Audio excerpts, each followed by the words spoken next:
નમસ્કાર, આપ જોઈ રહ્યા છો સંદેશ ન્યૂઝ। મહત્વના સમાચારો સાથે હું છું બંસી દવે। પીએમ મોદી 11 મેના રોજ વડોદરાના પ્રવાસે રહેશે તો મધ્ય ગુજરાતમાં સરદારધામ ભવનનું લોકાર્પણ કરશે। સરદારધામના પ્રમુખ ગગજી સુતરિયાએ પીએમ મોદીને આમંત્રણ આપ્યું છે। દિલ્હીમાં સરદારધામના ટ્રસ્ટીઓની પીએમ મોદી સાથે ખાસ મુલાકાત તો ચૂંટણી પરિણામ બાદ પ્રથમ વખત પ્રધાનમંત્રી મોદી ગુજરાત આવી રહ્યા છે, વડોદરા આવી રહ્યા છે। પીએમ મોદીનું વડોદરામાં ભવ્યાતિભવ્ય સ્વાગત કરવામાં આવશે, અભિવાદન કરવામાં આવશે તો પાટીદાર સમાજના લોકો હાજર રહેશે। તો વધુ વિગતો સાથે સંવાદદાતા કૃણાલ જોડાઈ ચૂક્યા છે। કૃણાલ, જે રીતે સ્થાનિક સ્વરાજની ચૂંટણીના પરિણામ બાદ પ્રધાનમંત્રી મોદી પહેલીવાર વડોદરા આવી રહ્યા છે, સ્વાગત કરવામાં આવશે તેનું કેવી તૈયારી?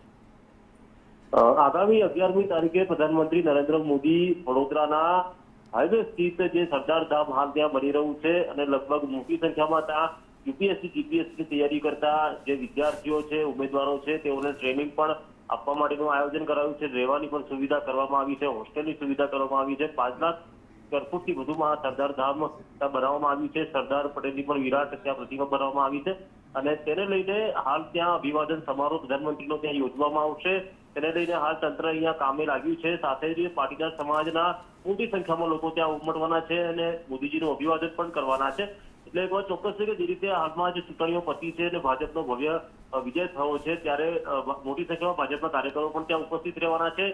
ગુજરાતના મુખ્યમંત્રી ભૂપેન્દ્ર પટેલ અને નાયબ મુખ્યમંત્રી હર્ષ સંઘવી પણ આ કાર્યક્રમમાં ઉપસ્થિત રહેવાના છે। જી કૃણાલ, જાણકારી સાથે જોડાવા બદલ આભાર।